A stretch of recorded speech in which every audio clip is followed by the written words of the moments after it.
ফজরের আজান দিচ্ছে সব মসজিদে। সারা রাত ট্রেনে বসে থেকে মাথা ঘুরছে বলে ১ মাসের শিশুটা। কালকের দুপুরে শেষবার একটা রুটি খেয়েছে নীলা। আমি কিছু না খেতে পারলে যে আমার বাচ্চাটা এক ফোঁটা দুধও খেতে পারবে না। তোয়ালাটা সরিয়ে বাচ্চার মুখের দিকে একবার তাকালো। চোখ দুটো পানিতে ভরে গেছে। এই ছোট্ট শিশুটা তো কোনো দোষ ছিল না। কেন তাকে এখন থেকেই জীবন নিয়ে যুদ্ধ করতে হবে? কেন রাস্তায় রাস্তায় ঘুরে বেড়াতে হবে? আজ প্রথমবারের মতো নিজেকে খুব একা মনে হচ্ছে। যেন নীলার সাথে তার সৃষ্টিকর্তাও নেই। তাকে লড়াই করতে হবে জীবনের সাথে। তার বাচ্চাটাকে বাঁচাতে হবে। আজ থেকে তার জীবন যুদ্ধ শুরু। ভাবতে ভাবতেই ট্রেন চট্টগ্রাম রেল স্টেশনে চলে আসে। ভোর ৬টা বা ৭টা হবে হয়তো। নীলা ট্রেন থেকে নেমে পড়ল। অচেনা শহর, অচেনা মানুষ, অচেনা জীবন। নীলার সম্বল বলতে তোয়ালে মোড়া একটা ১ মাসের শিশু আছে। আর কিচ্ছু নেই। হাঁটতে শুরু করল অজানা অচেনা রাস্তায়। জানে না কি হবে, তবে ভাগ্যের সাথে লড়াই করে যাবে নীলা। নীলার কাজ খুঁজতে থাকা। কিন্তু নীলার শরীরের অবস্থা দেখে কেউ তাকে কাজ দিতে রাজি না। অনেক জায়গায় নীলার চেহারা দেখে দ্বিগুণ টাকা দিতে রাজি হলো। নীলা সৎ পথে টাকা উপার্জন করবে। নিজেকে বিক্রি করতে আসেনি সে। সে নিজের পায়ে দাঁড়াতে এসেছে। লেখাপড়া বেশি করেনি। অনেক কারখানায় মানুষের বাড়ি বাড়ি কাজ খুঁজে চলছে বাচ্চাটাকে কোলে নিয়ে। কেউ তাকে একটু দয়া করতে চাচ্ছে না। মাথার উপর সূর্য শুধু পানি খাচ্ছে সকাল থেকে। একটা গাছের নিচে বসলো একটু। লড়াইটা আমার একার। আমি উঠে না দাঁড়ালে কেউ আমাকে দাঁড়াতে সাহায্য করবে না। ভাবতে লাগলো নীলা। নিজেকে শক্ত করে নিল। আবার উঠে হাঁটা শুরু করছে। প্রত্যেকটা বাড়িতে বাড়িতে গিয়ে জিজ্ঞেস করলো তাকে একটা কাজ দিবে কিনা। কাজের বদলে তাকে ২ বেলা ২ মুঠো ভাত আর তার বাচ্চাটাকে একটু দুধ দিতে হবে শুধু। নীলা তাদের বাড়ির সব কাজ করে দিবে। কিন্তু নীলার শরীরের অবস্থা খারাপ, অনেক রোগা আর দুর্বল দেখতে। সাথে এত ছোট একটা শিশু, তাই কেউ কাজে রাখতে চাচ্ছে না। বিকেল হয়ে গেছে। বুকের দুধ শুকিয়ে গেছে। বাচ্চাটার কান্না করতে করতে এখন চুপ করে নীলার বুকে মিশে আছে। সে হয়তো বুঝে গেছে তার আম্মু নিরুপায়। একটা বাসায় আন্টি বলছেন ওনার কতগুলো কাপড় আর থালা বাসন ধুয়ে দিলে তাকে কিছু খেতে দিবে আর ১ গ্লাস দুধ দিবে। নীলা দেরি না করে বাচ্চাটাকে সোফায় রেখে কাপড় ধুতে গেল। ১ মাস আগে তার সিজার হওয়াতে কাটা জায়গাটায় এখনো শুকায়নি। কাপড়গুলো কাচতে গিয়ে ব্যথায় কোঁকিয়ে উঠল। কিন্তু এই কষ্ট দেখার যে কেউ ছিল না। অনেক কষ্টে কাজগুলো শেষ করে বাচ্চাটার কাছে যায় নীলা। সে যেন নীরব একটা পুতুল। নীলার দিকে তাকিয়ে একটা হাত বাড়িয়ে দিল। নীলা কোলে তুলে নিল। সন্ধ্যা হবে হবে এমন সময়টা। নীলাকে কয়েকটা ভাত আর ডাল দিল। নীলা তাড়াতাড়ি খেয়ে নিল। কিন্তু তার যে খিদে মেটেনি। ২ দিন অনাহারে। ১ প্লেটের বেশি ভাত দিবে না ওরা। এটা যে কাজের দাম। কাজ ছাড়া একটা ভাতও জুটবে না কপালে। ১ গ্লাস দুধ একটু বাবুটাকে খাওয়ালো। বাকিটুকু একটা বোতলে ভরে নিল। রাতটা তাকে জায়গা দিবার জন্য অনেক অনুরোধ করল। পায়ে পর্যন্ত ধরেছে, কিন্তু তাকে বের করে দিল। বুঝতে পারছে না কোথায় যাবে, কি করবে। এই অবস্থায় সন্ধে ৭টা বাজে। বাবুর খিদায় কান্না করছে। দুধের বোতলটা বের করলো, কিন্তু বোতল দিয়ে তো খাওয়াতে পারবে না। তখনই মাথায় একটা বুদ্ধি আসে। নীলা একটা মুদির দোকানের সামনে থেকে একটা ফেলে রাখা দইয়ের কাপ আর প্লাস্টিকের চামচ এনে ভালো করে কলের পানিতে ধুয়ে এর মধ্যে দুধ ঢেলে বাবুটাকে খাওয়ালো। বাবুটা হাসলে যেন নিজেকে দুনিয়ার সবচাইতে সুখী মানুষ মনে হয় নীলার। রাত ৯টা। রাতের বাইরে থাকা নীলার জন্য বিপজ্জনক। নীলা মরিয়া হয়ে একটা জায়গা খুঁজছে যেখানে রাতটা কাটাতে পারে নিরাপদে। কিন্তু কেউ তাকে দেখতে পাবে না এমন জায়গা খুঁজেও পাচ্ছে না। টেনশনে মাথার ভিতর চিনচিন ব্যথা করছে। আল্লাহ কি দুনিয়ার কোথাও আমার জন্য এক বিন্দু জায়গা রাখেনি যেখানে আমি নিরাপদ, আমার বাবুটা নিরাপদ। ভাবতে ভাবতে রাস্তা পার হচ্ছিল নীলা। এমন সময় এক বিশাল গাড়ি এসে ধাক্কা মারল নীলাকে। নীলা খুব জোরে রাস্তায় পড়ে গেল। মাথার নিচে বেশ ব্যথা লেগেছে, রক্তে ভেসে যাচ্ছে রাস্তা। সব কেমন ঘোলা লাগছে তার। বাবুটাকে নীলার বুকে ঝাপটে ধরে আছে। আচ্ছা, আমি কি মরে যাচ্ছি? আমার বাচ্চাটার কি হবে? ওকে কি এই মানুষগুলো ফেলে দিবে কোনো ডাস্টবিনে বা নর্দমায়? কয়েক সেকেন্ড কথাগুলো ভাবতে ভাবতে নীলার দুনিয়া অন্ধকারে পরিণত হলো। আর কিচ্ছু বুঝতে পারেনি নীলা। নীলার চোখে খুলতেই নিজেকে আবিষ্কার করলো হাসপাতালের বেডে। আমার বাবু বলে চিৎকার করে উঠল। সঙ্গে সঙ্গে নার্সরা বাবুটাকে নীলার কোলে দিয়ে দিল। বাবুটার কিছু হয়নি। কি সুন্দর হাসছে সে। অনেকক্ষণ কোলে নিয়ে আদর করল বাবুটাকে। তারপর একটা নার্সের সাথে কথা বলতে লাগলো নীলা। আমি এখানে কিভাবে আসলাম? কে নিয়ে এসেছে আমাকে? স্যার নিয়ে এসেছে। ওনার গাড়ির সাথে ধাক্কা লেগে আপনি পড়ে গিয়েছিলেন। আপনার পায়ে এবং মাথায় বেশ আঘাত লেগেছে। তাই তিনি নিজে আপনাকে নিয়ে এসে ভর্তি করে দিয়ে যায়। আমি কি এখন যেতে পারবো? আমার বাইরে যাওয়াটা খুব জরুরি। স্যার আসলে উনি যা বলবে তাই হবে। উনি বললেই আপনাকে ছেড়ে দেওয়া হবে। কখন আসবেন উনি? ওনাকে খবর দিয়েছি যে আপনার জ্ঞান ফিরেছে। একটু পর উনি চলে আসবেন। আমি আপনার বেবিকে দুধ খাইয়ে ঘুম পাড়িয়ে দিয়েছি। আপনি এই জুসটা খেয়ে বিশ্রাম নিন। নীলার মাথা নেড়ে হ্যাঁ বলল। নার্সটা চলে গেল।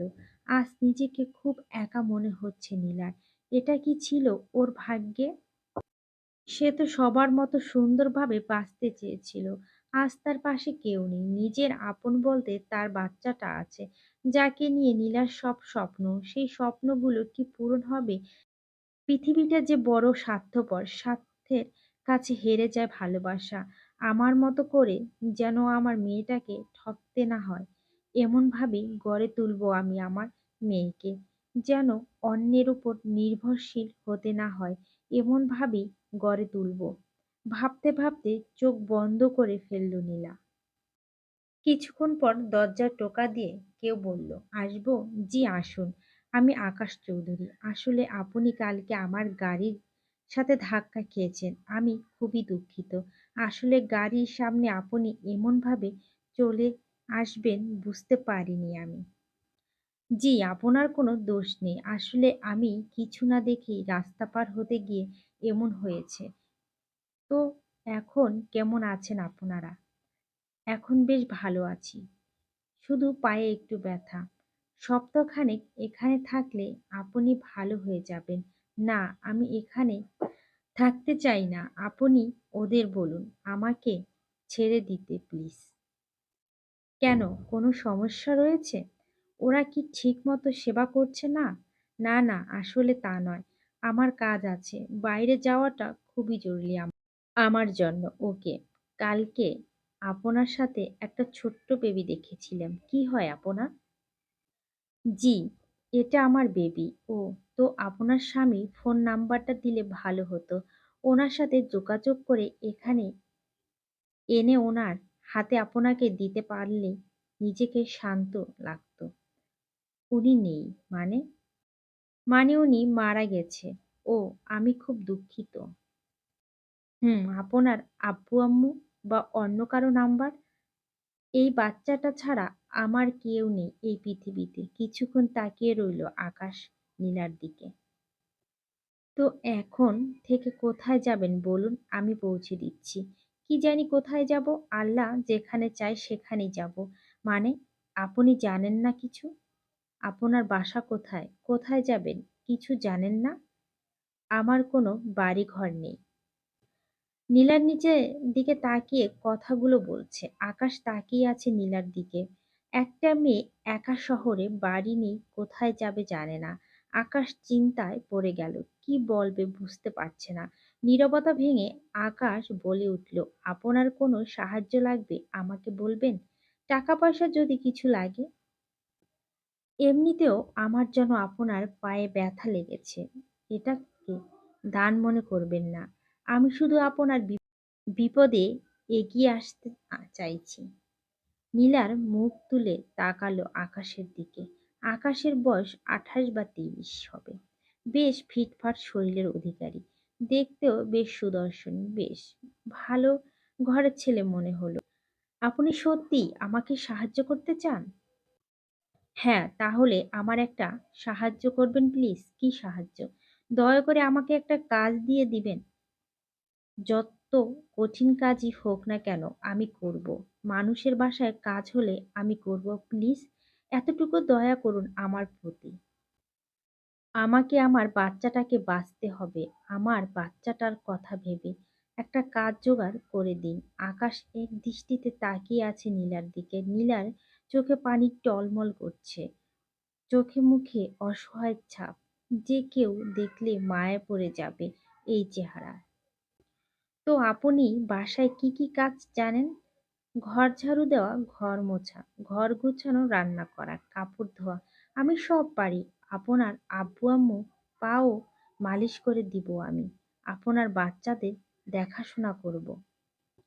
সব কাজ করে দিব। দয়া করে আমাকে একটু জায়গা দিন। আমি রাত হলে রান্নাঘরেই শুয়ে পড়ব। কাজ শেষে আমার কোনো টাকা লাগবে না। আর বিনিময়ে আমাকে আর আমার বাবুটাকে কিছু খেতে দিলেই হবে। এক নিঃশ্বাসে নীলা কথাগুলো বলল। আকাশ চেয়ে আছে। চোখে কোণে পানি চলে এসেছে। মনে মনে ভাবতে লাগলো, পৃথিবীতে এত অসহায় মানুষ থাকতে পারে। আকাশ ভালো করে তাকালো নীলার দিকে। বেশি হলে বয়স 18 বা 19 হবে। খুব শুকনো একটা শরীর, যেন ভালো করে খেতে পায় না। টানা টানা চোখ, খুব সুন্দর আর মায়াবী দেখতে। বাম গালে একটা ছোট্ট তিল আছে। চোখে পানি গাল বেয়ে বেয়ে গড়িয়ে পড়ছে। এ এক অদ্ভুত সৌন্দর্য, মাতাল হওয়ার মতো। একটু পরেই আকাশের ভাবনা কাটল। এই নিন টিস্যু পেপার, চোখ মুছে নিন। আজ থেকে আপনি আমার বাসায় কাজ করবেন। এত রান্না করলে তো হবে না। আজ থেকে অনেক কাজ করতে হবে আপনার। আপনি রেডি থাকবেন, বিকেলে নিতে আসব। এখন আমাকে যেতে হবে। নিজের খেয়াল রাখবেন। আল্লাহ হাফেজ। বিকেল 4টার দিকে আকাশ চলে আসলো নীলাকে নিতে। নীলার ভালো লাগছে একটা কাজ পাওয়ায়। এখন সব ঠিক হয়ে যাবে। মাথার উপর একটা আশ্রয় পাবে সে। গাড়িতে বসে আছে নীলা। নীলার কোলে তার মেয়ে ঘুমিয়ে আছে। গাড়ি ড্রাইভ করছে আকাশ। দুজনই চুপচাপ বসে আছে। নীলার মাথায় আকাশ সমান ভাবনা। সে কি পারবে সে আশ্রয়টা রক্ষা করতে, নাকি এই আশ্রয়টা হারাতে হবে তার? সে সবকিছু ঠিকঠাক করতে পারবে তো? নিজের ওপর বিশ্বাস রাখতে হবে। এখন মেয়েটা তো শেষ সম্বল। ওকে মানুষের মতো মানুষ করে সমাজকে দেখিয়ে দিতে হবে সে একাই ওর মেয়ের রক্ষাকর্তা। সে পেরেছে তার মেয়েকে মানুষের মতো মানুষ করতে। ভাবতে ভাবতে আকাশের প্রশ্ন, সবকিছু ঠিকঠাক পারবেন তো আপনি? হ্যাঁ পারবো। আপনার শরীরের যে অবস্থা, মনে হয় না আপনি পারবেন। আমি পারবো। আমাকে পারতেই হবে। আপনার নামটা এখনো জানা হলো না নীলা। আর আপনার বেবির নাম? রহিম। ও, কিছু মনে না করলে একটা কথা বলবো? জি বলুন। আপনার বেবিটা ঠিক আপনার মতো খুব সুইট। নীলা কিছু বললেন না, শুধু একটু মুচকি হাসল। বাড়ি থেকে বেরিয়ে এই প্রথম নীলা হাসল। আকাশ কিছুক্ষণ তাকিয়ে রইল, পরে আবার ড্রাইভিং এর দিকে মন দিল। আমার মেয়ের ভাগ্য যেন আমার মতো না হয় আল্লাহ। নীলা মনে মনে ভাবল। এখন আবার দুজনেই চুপচাপ বসে আছে। গাড়ি এক বিশাল গেটের সামনে এসেছে। আকাশের গাড়ি দেখে দারোয়ান তাড়াতাড়ি গেট খুলে দিল। সামনে এক সাদা রঙের বিশাল বাড়ি। বাড়ি দেখে নীলা ঢোক গিললেন। এত বড় বাড়িতে কাজ করতে হবে ওর? সে সব কাজ একা পারবে তো? আল্লাহ ভরসা বলেই গাড়ি থেকে নামলো। চলুন মিসেস নীলা, এখানে কি আমাকে কাজ দিবেন আপনি? হ্যাঁ, চলুন, এটা আমারই বাড়ি। লোকটা এত বড়লোক কিন্তু বোঝা যায় না। বড় বড় চোখ করে বাড়িতে ঢুকে নিলাম। বাড়ির বাইরে থেকে ভিতরটা অনেক বেশি সুন্দর। এত বড় বাড়িতে কখনোই ঢুকেনি নীলা। তার কাছে সব স্বপ্নের মতো লাগছে। মাথা ঘুরিয়ে ভালো করে দেখতে লাগলো। এমন বাড়ি শুধু সিনেমায় দেখেছেন সে। কয়েকজন এসে নীলাকে দেখতে লাগলো অবাক দৃষ্টিতে। নীলা সবাইকে সালাম দিল। করিম চাচা, করিম চাচা, আকাশ। বলো আকাশ বাবা, করিম চাচা, একটু আসুন তো আমার রুমে। আকাশ করিম চাচাকে তার রুমে নিয়ে কিছু একটা বলল। নীলা দাঁড়িয়ে আছে চুপটি করে। তার যেন বাড়ি দেখে শেষ হচ্ছে না। একটা অবাক করার বিষয় হলো, বাড়ির সব জিনিসপত্র সাদা রঙের। যে গাড়ি করে আসলো তার সেই গাড়িটাও সাদা ছিল। মনে হয় ওনার কেউ রঙিন কিছু পছন্দ করে না, তাই সব সাদা সাদা। করিম চাচা আকাশের রুমে থেকে চলে এসেছে। চলো মা, তোমার রুম দেখিয়ে দিই। রাতে আমি রান্নাঘরে শুয়ে পড়ব। আমাকে সব দেখিয়ে দিলে এখন থেকে কাজে লেগে পড়তাম। এখানে রান্নাঘর থাকার নিয়ম নেই মা। তোমার জন্য আলাদা রুম দেওয়া হবে, সেখানেই থাকতে হবে তোমায়। জি আচ্ছা। বলেই করিম চাচার পিছন পিছন হাঁটতে লাগলো নীলা। একটা রুম খুলে দেওয়া হলো। খুবই সুন্দর রুম। রুমের জিনিসপত্র খুব দামি দামি মনে হয়। নীলা খুব পছন্দ হয়েছে। বড় বাড়ি যখন সব ঘরই তো সুন্দর হবে। এখন একটু বিশ্রাম নাও। আকাশ বাবা বলছেন একটু পর ওনার সাথে দেখা করতে। আচ্ছা, ঠিক আছে। বলে কোল থেকে বাচ্চাটাকে বিছানায় রাখলো। শুয়ে খাওয়াচ্ছিল। কখন যে চোখ লেগে যায় বুঝতে পারেনি নীলা। হঠাৎ ঘুম ভাঙলো। তাড়াতাড়ি উঠে বসলো। পাশে বাবু নেই। ভয় পেয়ে গেল সে। ঘড়ির দিকে তাকিয়ে দেখলো রাত ৮টা বাজে। দৌড়ে রুম থেকে বাইরে ছুটে এলো। নিচে গিয়ে দেখে বাবু করিম চাচার কোলে। করিম চাচা ছোটদের মতো করে কথা বলছে বাবুর সাথে। বাবু বারবার হাত বাড়িয়ে ওনার দাড়ি টেনে ধরছে। দুজনের মধ্যে খুব ভাব হয়ে গেছে মনে হয়। এমন সময় চাচা আমাকে দেখতে পেলেন। নীলা মা, আকাশ তোমাকে দেখা করতে বল। ও হ্যাঁ, আমি তো ভুলে গিয়েছিলাম। চোখটা কখনো লেগে আসলো বুঝতে পারিনি। উনি হয়তো রেগে আছেন খুব। আকাশ ওর রুমে আছে, যাও তুমি। আচ্ছা বলে পা বাড়ালো আকাশের রুমের দিকে। আসতে পারি? হ্যাঁ আসুন, আপনার জন্য অপেক্ষা করেছিলাম আমি। আপনার কাজ আপনাকে বুঝিয়ে দেব এখন। জি বলুন, আমাকে কি কি করতে হবে? সকালে ঘুম থেকে তুলে ১ কাপ কফি দিতে হবে।